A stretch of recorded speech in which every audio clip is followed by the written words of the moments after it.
चलो फिर से वो नजारा याद कर ले, शहीदों के दिल में थी जो ज्वाला वो याद कर ले, जिसमें बहकर आजादी पहुंची थी किनारे पर, बलिदानियों के खून की वो धारा याद कर ले। नमस्कार, जय हिंद, जय भारत। मैं अनुष्का सिंह और मेरे साथ है योगिता लड्ढा और आप देख रहे हैं समाचार नगरी। 15 अगस्त ये दिन हर एक भारतीय को आज़ादी की खुशबू से रूबरू करवाता है और आज हम आपको सुनाते हैं आज़ाद भारत के संघर्ष के संग्राम की ये बलिदानों भरी कहानी। ये बात है 1915 की।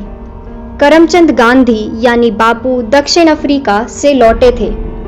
उन्होंने सबसे पहले पूरे भारत का दौरा किया। भारत का दौरा करने के बाद वे चपराना, खेड़ा और अहमदाबाद के स्थानीय आंदोलनों से जुड़े। 1919 में रॉलेट कानून के खिलाफ सत्याग्रह किया। यह ब्रिटिश शासन के खिलाफ पहला एकजुट आंदोलन था। अप्रैल 1919 में बैसाखी के दिन जलियांवाला बाग में जुटे प्रदर्शनकारियों पर गोलियां चलाई गई थी, जिसमें 400 से अधिक लोग मारे भी गए थे। जलियांवाला बाग हत्याकांड और खिलाफत आंदोलन की पृष्ठभूमि में 1920 से 1921 में असहयोग आंदोलन शुरू हुआ। फरवरी 1922 में किसानों ने चौरी चौरा पुलिस थाने को आग लगा दी थी। 22 पुलिस वाले मारे भी गए थे। तब गांधी जी ने असहयोग आंदोलन वापस ले लिया था। आपको बता दें कि इसी दशक में राष्ट्रीय स्वयंसेवक संघ और भारतीय कम्युनिस्ट पार्टी जैसे परस्पर विरोधी विचारों के दल भी बने। उस समय कांग्रेस पूरी तरह से गांधी जी के प्रभाव में थी।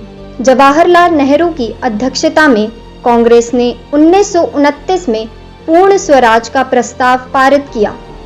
26 जनवरी 1930 को पूरे देश ने स्वतंत्रता दिवस भी मनाया।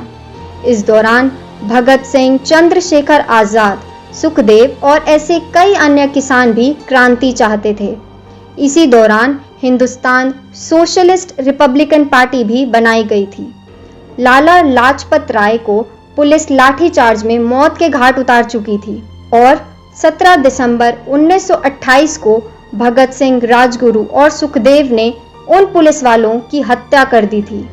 इसके बाद बीके दत्त के साथ मिलकर भगत सिंह ने 8 अप्रैल 1929 को केंद्रीय विधान परिषद में बम फेंका।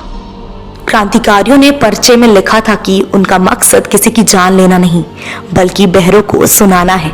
भगत सिंह, राजगुरु और सुखदेव को 23 मार्च 1931 को फांसी पर चढ़ाया गया। इधर गांधी जी ने 1930 में साबरमती से 240 किमी दूर स्थित दांडी मार्च तय किया। भारत में हर स्तर पर राष्ट्रीय चेतना बढ़ गई थी। तब 1935 में गवर्नमेंट ऑफ इंडिया एक्ट बना। 1937 में चुनाव हुए तो 11 में से 7 प्रांतों में कांग्रेस की सरकार बनी थी। 1939 में दूसरा विश्व युद्ध छिड़ गया। कांग्रेस के नेता ब्रिटेन की मदद करना चाहते थे, लेकिन बदले में भारत की स्वतंत्रता की मांग कर रहे थे। अंग्रेजों ने बात नहीं मानी तो कांग्रेस सरकारों ने इस्तीफा दे दिया। इसी बीच सुभाष चंद्र बोस ने कांग्रेस नेताओं से मतभेद उभरने पर पार्टी छोड़ा और 1941 में जर्मनी के रास्ते सिंगापुर पहुंचे। वहां आजाद हिंद फौज बनाई। यह फौज 1944 में इम्फाल और कोहिमा के रास्ते भारत में प्रवेश करने में नाकाम हुई। अधिकारी गिरफ्तार हो गए। दूसरे विश्व युद्ध के बाद 1945 में अंग्रेजों ने कांग्रेस और मुस्लिम लीग से स्वतंत्रता पर बातचीत शुरू की। लीग चाहती थी कि उसे भारत मुसलमानों का प्रतिनिधि बनाया जाए, लेकिन कांग्रेस राजी नहीं थी। दोनों के बीच मतभेद भारत और पाकिस्तान में विभाजन का कारण बने।